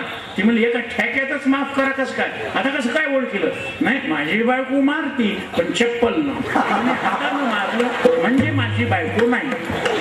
आता हे विसरलं. पुढे ऐका. मनुष्य स्मृतिभ्रंश झाल्यावर, ऐका, स्मृतिभ्रंश झाल्यावर विसरतो. स्मृतीला उजाळा देणारा मज्जातंतू नावाचा एक तंतू असतो. तो मेंदूला जोडणार असतो, म्हणून सगळे विचार त्या मज्जातंतूतून, बुद्धी ज्याला म्हणतो आपण, त्याच्यावर ताण पडला की विसरतो. मनुष्य पागल होतो. चला पुढे. मतिमंद ज्याला म्हणतो, ज्याच्या मेंदूची वाढ झाली, असे 6 जण विसरतात बर का. त्याच्यात ब्रह्मवेत्ता सुद्धा विसरून जातो. असो ऐसा कोठे आठवच नाही. त्याला वेळेचं भान नसतं. नकळे दिवस की राती अखंड लागलीची ज्योती. त्याला कशाचंच भान नसतं, म्हणून तो विसरला. देहभाव विसरून जातो. तसं तू विसरून गेलीस, पण आता तुला इथंच उभारायचं का घरी जायचंय? तिनं सांगितलं घरी जायचंय, पण मला काळजी पडली, मी कशी काय घरी जाऊ? का तर मी बाजारात उभे राहिलेलं पुष्कळ गावच्या लोकांना बघितलं असं आणि त्यांनी घरात सांगितले असेल. मग घरचे माणसं, गावातले माणसं मला काय काय बोलत असतील, म्हणून माझ्या लौकिकाच्या दृष्टीनं मी आता घरी कशी जाऊ? आता कशी जाऊ?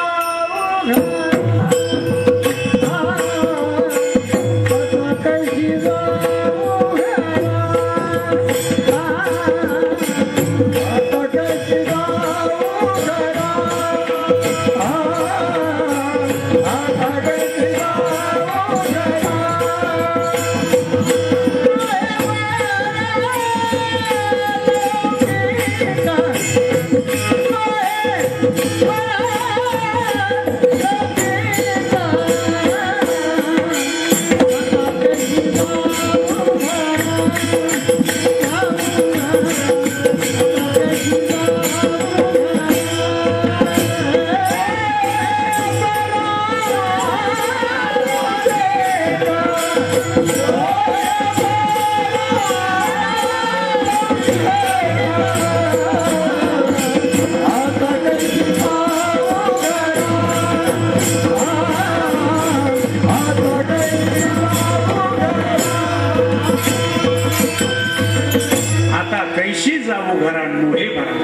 निरंजनी आम्ही बांधलेले घर, तिथं कशी जाऊ?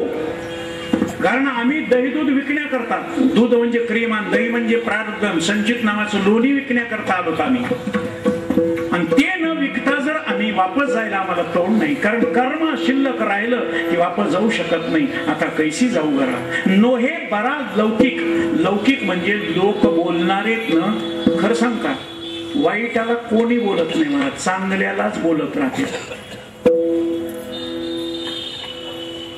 मी शाळेत जात असताना मला उशीर व्हायचा, मास्तरनं छडीनं मारायचं. मी गुरुजीला म्हणायचं, आम्ही उशीर का होईल येतोच ना, उशीर झाल्यामुळे छड्या मारतात, जे गैरहजर राहतील त्यांना काहीच करीत नाही तुम्ही. ते म्हणले एकदा तू वेळेवर येऊन दाखव, तुला आम्ही काही म्हणणार नाही. अहो खरंय ना, जी पोरगी नांदायला येते तिला जात जुलूम आहे, जी नांदायलाच येत नाही ती. आई आपल्या मुलीला समजावून सांगू लागली, बेटा आता तुझं लग्न झालं की मायबाप म्हणजे सासू सासरे समजायचे, नवरा म्हणजे देव समजायचा, दीर भाया भाऊ समजायचे, ननंद जावायत ना बहिणीसारख्या वाजवायच्या, शेजारच्या माणसाला मचमच बोलायचं नाही, सगळ्याच्या अगोदर उठायचं, वेळेवर झोपायचं, आपलं आपलं व्यवस्थित राहायचं, मचकन मध्ये बोलायचं नाही, खायला वचवच खायचं नाही, पचपच तुकायचं नाही. असं सगळं समजावून सांगू लागले. ती पोरगी टिवल्या बावल्या इकडे तिकडे बघू लागली. ती म्हणली तुझी आई आहे, माझ्या लेकराची काळजी म्हणून मी तुला जीव तोडून सांगायले आणि तू ऐकच नस. ती म्हणली आई हे सगळं कधी करायचंय? नांदायला गेल्यावर. मग नांदायलाच जायचं नाही. मग नांदायलाच जायचं नाही तर मग सांगणार कोणाला? म्हणूनच पंचायत आहे महाराज. मग गुरुजीला म्हणायचं मी, तुम्ही उशीर आहे मला, प्रार्थना नसलं, पहिल्या हजेरीला नसलो की छड्या मारता आणि इतका हात दुखत आहे. ते म्हणजे आम्हाला मारायची लाज वाटते, तुला मार खायची लाज वाटत नाही. म्हणलं मग मारणं सोडून द्या. ते म्हणजे एकदा वेळेवर ये. महाराज मी विचार केला, एकदा वेळेवर जाणं होत नसते का? झोपल्यावर उठणं होत नाही, झोपायचंच नाही. मग महाराज रात्रभर जागा राहिलो. पहाटे 4 वाजता तर उठलो, आंघोळ केली 4 वाजता आणि मग डोळ्यावर झोप. लगेच 5 ला तर महाराज खाकी हाफ पॅन्ट आणि हाफ शर्ट इन शर्ट केलं, दप्तर घेतलं, भांगपट्टी केली की निघालो. 5:15 ला तर शाळेच्या दारात. इतकी घमेंड वाटली, आज कोणी नाही, सगळ्याच्या अगोदर मी, सगळ्याच्या अगोदर मी. 6:30 वाजले, 6:45 वाजले, शाळा काही उघडच नाही. बाबूराव नावाचा नौकर जाऊ लागला चप्रश. म्हणलं बाबूराव शाळा उघडायची नाही का? ते म्हणला केशव कळतंय का आज रविवार आहे?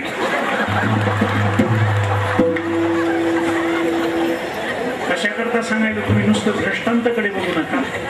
फक्त मानव जन्मामध्येच आपल्याला आठवण ठेवायची. आणि जनावरांना विसरलं तर चालत, पण जनावर विसरत नाहीत महाराज.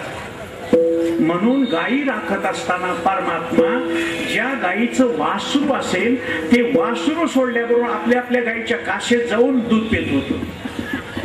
मग आपण गायीचे वासरे म्हशीच्या वासरासारखं नाही महाराज. म्हशीचं वासरू एक रट्टा मारलं इकडे गेले ते अजून आलं नाही, ते म्हैस ओरडून ओरडून विकून टाकली मी, ते कुणीकडे गेले वंटरू कोण असतो. पण गायीचं तसं नाही, डोळे बांधले तरी बरोबर आपल्या आईच्या काशेत येतं. तसं आपल्याला आपल्या घरी जायचंय. कोणतं घर आहे आपलं? निरंजनी आम्ही बांधलेले घर, परे होणे परते घर, ते राहून निरंतर. ज्ञानदेवा घर चिदानंदी. आणि ते जसे त्या घरात, पण लौकिक चांगला राहत नाही. असा हा लौकिक कदा राखविना पतित पावना देव राहील. बहु बोलू जाता म्हणती हा वाचाळ, न बोलता सकळ म्हणती गर्विष्ठ. जास्त बोलू लागलं तर काय माणसं म्हणते, समोर बोल काय म्हणत नाही, माघारी म्हणते. तोंड जर खापरत असतं तर फुटून गेलं असतं. वचवच करते. बरं नाही बोलाव, कसं बोलल? गड्डा आहे ना, अध्यक्ष झाल्यापासून बोलणं बी झालं, बोलतोच दिमागात आलंय. आता काय करा?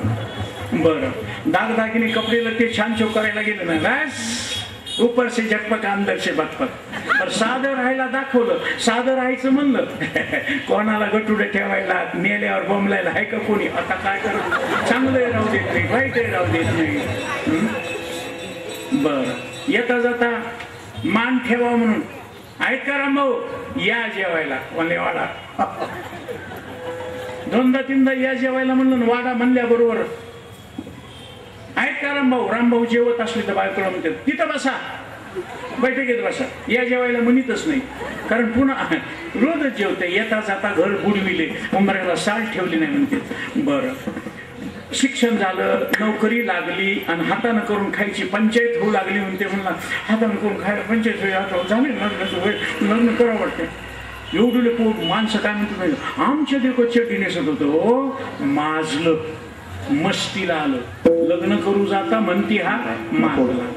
आणि एखादा म्हणला छाछा लग्न वगैरे काही नको, आपल्याला देवाच्या चिंतनामध्ये कशाला करी 5:30 2:15 लग्न करू जाता म्हणते हा माताला न करता झाला न पोसत, मग वागाव तरी करी. ज्ञानोबारायनं तुकोबारायनं संतांना फार सुंदर सांगितलंय, त्यजोनिया जन भक्ती करा. तुका म्हणे आता ऐका वचन आणि त्यजोनिया जन भक्ती करा. लोकांचा विचार न करता भक्ती करा. हो बाबा, लोकांचा विचार नाही केला पण घरच्याचा विचार करायला लागेल ना. पारखी अशी संगता गोष्टी करची कुठे खाती. पारखी म्हणजे परमात्म्याबरोबर मी बोलत असताना इंद्रियाला विषय न मिळाल्यामुळं ते नाराज झाले असतील ना. तुकोबाराय म्हणले दोन्हीचा विचार कर. विषय भोगत असताना, संसार करत असताना, परमात्मा चिंतन करून देवाचं दर्शन घेत असताना तुला फायदा कुठून झाला. ते म्हणजे भगवत दर्शनानं फायदा झाला, मग बाकीचा विचार करू नको. तुका म्हणे निवांत राही, पाहिले पाही परतोनी, लौकिकाचा विचार करू नको. जे पाहण्यामुळं तुला पाहायला आनंद वाटला म्हणून भगवंतानं अर्जुनाला सांगितले, पश्यने पार्थ रूपानी शतशोक सहस्रशा नाना विधान. जे दर्शन घेतल्यावर तुला जीवनाचं अंतिम ध्येय प्राप्त होतं, कल्याण होतं, समाधान मिळतं, तेच पहा. आता ते पाहण्याकरता एकदा कृष्णाच्या खोड्या पाहायच्या. फक्त 5 मिनिटांमध्ये सेवा समाप्त होणार आहे. एकदा संप्रदाय पद्धतीनं चिंतन, विठोबार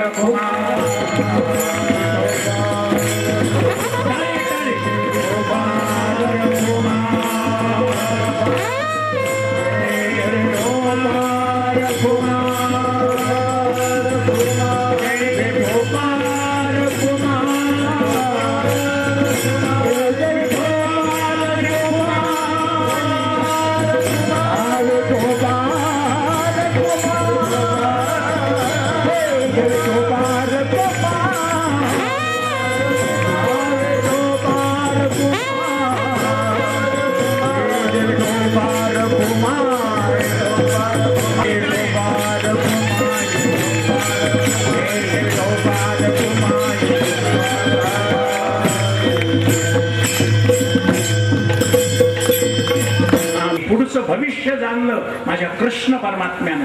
आणि म्हणून योजना आखली आहे. भगवान कृष्ण परमात्मा त्याचं चिंतन करत असताना गवळणी गाराने सांगण्याकरता, अवघ्या मिळवणी गवळणी सांगत यशोदेची गाराने काय केलं. आता नुसते प्रमाण म्हणून जातो. अष्टदळ काढले अंगणीवरी मुते छत्रपाली, परवाला आमच्या घरादारी मिसला होता म्हातारा, घेऊन येता काचा डेरा फोडला सैरा त्यावरी, माझी सुंदरबिनी जवळी जाय चक्रपाली, पोट पायीचाच कोणी तवत येणे झिरकारली, आम्ही असताना दसुरी मुंगूस घेऊन करी सोडिले तो गमा जाई तो ते उचकारी आम्हाला. मग आम्ही भूत भूत म्हणून व्यालो नादवीची पकडून गेलो. तिसरी आली दावून यांनी बाई काय केली करणे, माझ्या पतीची दाढी माझी वेणी, गाठ गेला बांधून गाठ बाई कोणाशी सुटेना, आवरी आवरी आपला ताना नाशी गेले आमच्या सुना, अजूनही लाज नाही तुझे मनात तुझे तुलाच गोड वाटे ना. आणि मग हे सगळे गारणे ऐकल्यानंतर यशोदा माऊलीनं कृष्णा सांगितले, कृष्णा तुला रे ताकीद करते, घरी कुणाच्या जाऊ नको.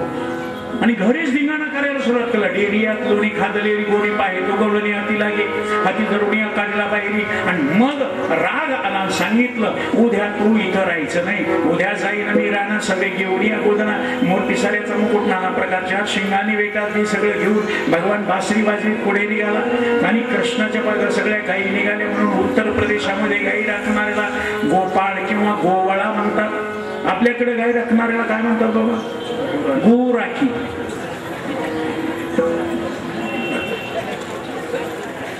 का बाबा त्यांना गोपाळ म्हणायचं, आपल्या कळलेला गो राखी. त्याचं साधं भेद सांगतो ना. उत्तर प्रदेशामध्ये गायी राखणारा पुढे असतो, गायी त्याच्या मागे असतात. गायी ज्याच्या मागे त्याला गोपाळ म्हणायचं, जो गायीच्या मागे त्याला गो राखी म्हणायचं. कशावरून? गायी ज्याच्या माग आहे तो इंद्रिय जिंकू शकतो, संयत इंद्रिय, विजितेंद्रिय, जितेंद्रिय, आणि म्हणून तो व्यसन सोडू शकतो. जो इंद्रियाच्या मागे आहे तो व्यसन सोडू शकत नाही, म्हणून व्यसन जे सोडित नाहीत ते खरे गुरु राखी म्हणून जमलेल्या. आता 34वा सप्ताह आहे. आणखी 16 वर्षानंतर या सप्त्याचा सुवर्ण महोत्सव होईल. रौप्य महोत्सव झाला 9 वर्षापूर्वी, रौप्य महोत्सव झाला. आता सुवर्ण महोत्सवाकडे वाटचाल करतोय सप्ताह. आणि दृष्ट लागण्यास किती सहनशील आहेत तुम्ही. वेळ संपून गेल्यावर सुद्धा कोणी उठलं नाही, लेकरू सुद्धा उठलं नाही. ही संस्थेची आणि ही वारकरी संप्रदायाची शिस्त तुम्ही बाळगली, ते केवढे तुमचे उपकार आहेत. नाही तर टाइम संपल्यावर मध्येच जरी एक जण तुमचे तुम्ही सांगा असं जर म्हणले असते तर. कारण बैठकीतच सांगितलं होतं सचिकलं बाबांनी सांगितलं होतं 12:30च्या पुढे अजिबात जाऊ नका, माणसं उपाशी सकाळपासून. चिट पाखरू नाही कोणाच्या पोटात, म्हणजे बोलण्याची पद्धत. नाही तर पाखरं खातात का म्हणते. म्हणून तरी पण अर्धा तास उशीर झाल्यावर सुद्धा कोणी उठलं नाही. आणि अगोदरच का अहवाल वाचण्याची सूचना अगोदरच का, त्याचं कारण आहे. कितीही समजावून सांगितलं तर एकदा जे विठ्ठल म्हणलं की पुन्हा काही कोणी थांबत नाही. आणि त्याच्यामुळं ही सूचना आमच्या राधाबाईनं, अरे काय बाबांना सुद्धा राधेचं चरित्र आवडतं. राधाबाईनंच या कामाला सत्कार्याला तुका म्हणे सत्य कर्मा व्हावे सहाय्य कष्ट करून 11,000 रुपयाची देणगी दिली. भगवंत त्यांची मनोकामना पूर्ण करो. तुम्हाला काय द्यायचं असलं, जास्त मोठी रक्कम असेल तर बाबाकडे द्या, छोटी छोटी रक्कम असेल तर माझ्याकडे द्या. बाबाकडे रक्कम देतील त्याची पावती मिळेल, माझ्याकडे रक्कम देईल ती तशाला तशीच राहील. माझ्याकडे त्याची पावती मिळणार नाही, कारण उखळातून पावती नसते. त्याच्यामुळं झालेली सेवा भगवंताच्या चरणी समर्पण करण्याच्या अगोदर भगवान पुढे निघाला, माग गाई वासर निघाले. वृंदावन, कुंजवन, मधुवन, ताडवन, अंबिकावन या 5 वनामध्ये जायचे. कदंब नावाच्या झाडाखाली पेंद्या, सुदाम्या, वडज्या, वाकुड्या सगळ्याला गायी वळून आणायला सांगितल्या. भगवंतावर जबाबदारी आली. भगवंताला बासरी वाजवली. सगळ्या गायी शांत बसल्या. खेळ मांडीला वाळवंटी गाई नाचती वैष्णव. खेळून खेळून गोपाळ थकले. खांदी भार पोटी भोगून काय खेळायचे सुख. प्रत्येकाच्या खांद्यावर भार आहे. मरण्याच्या अगोदर भार उतरल्याशिवाय मरायला परवानगी नाही. ग्रंथी भेद, संशयछेद, मृत्यूबंधन, शोकतरण, आनंदा वाप्ती आणि समाधान या 6 गोष्टी मिळवल्याशिवाय मरायला परवानगी नाही तुम्हाला. या 6 गोष्टी खांद्यावरचा भार आणि पोटाला ब्रह्मानंदाची भूक लागली. आणि एकच कृष्ण परमात्मा असा आहे जो आजी देतो पोटभरी. राम म्हणू शकत नाही म्हणून कृष्णानं सांगितले आजी देतो. मग अवघ्या सोडीला सगळ्याच्या शिदुऱ्या एकत्र केल्या. भगवंताची शिदुरी एकत्र केली आणि ती कशी वाटली त्याचं वर्णन शुकदेवजी राजा परीक्षितीला श्रीमद भागवत महापुराणाच्या दशमस्कंदांतर्गत वर्णन करून सांगत. बिभ्रदवेनुं जठरपटयो शृंगवेत्रे च कक्षे पाने पाणो मशरणकवलं तत्फलाण्डिंगुलीषु तिष्ठन्मध्ये स्वपरिसुरदो हासयन् नर्मभिस्वैः स्वर्गे लोकानि विशति बुभुजे यज्ञभुपालकेली ज्ञानेश्वर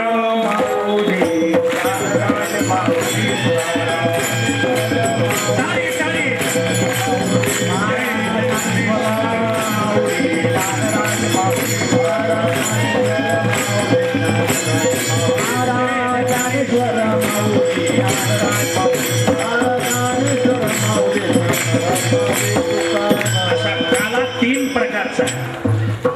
ज्या तिघांनी अन्नदानाची पंगत घेतली, माझ्या माऊलीनं, माझ्या जोग महाराजांनी, काळभैरव मातानं त्यांची मनोकामना पूर्ण करावी.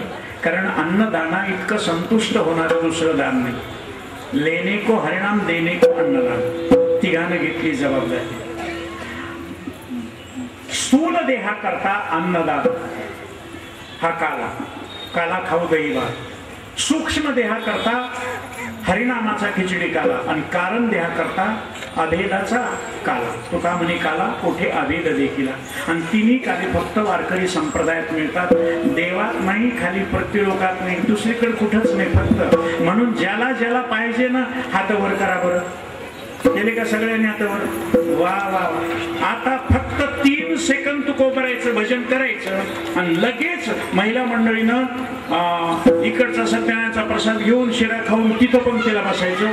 पुरुष मंडळीनं तिकडं प्रसाद घेऊन इकडं पंक्तीला बसायचं. आणि चला वर हात, वर हात. बोलू लागत की हात दिले करतात. हा संपलं बघा. चला जोरात. कोण ऐकत नाही? मृदंगवाले. किसन महाराज ऐकत नाही का? केशव तुकाराम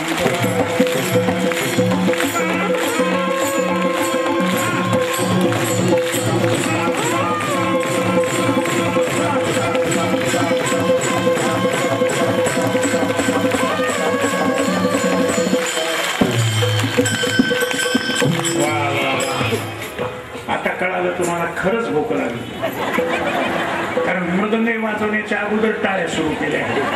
कारण सगळं जेवायला वाढलं, मध्ये जर कोणी स्पीकर घेऊन हरे राम करू लागलं की त्याचं नरड दाबा वाटतं. कुंडली म्हणू द्या ना, खाऊ द्या ना 2 घास लगेच. मध्ये मी दसकसासारखा उभा राहिलो आणि मी बाजूला सरकल्याशिवाय तुम्हाला पंगत बसता येणार नाही. एकच वाक्य, माझी सेवा समाप्त. शेवटचं वाक्य नेहमीच्या पद्धतीप्रमाणे, जितनी मेहरबानियां आपने की, जितनी मेहरबानियां आपने की उतनी मेरी औकात नहीं. ये तो कृपा है ज्ञानेश्वर महाराज की, वरना मुझमें तो ऐसी कोई बात नहीं. विठ्ठल जय जय विठ्ठल जय.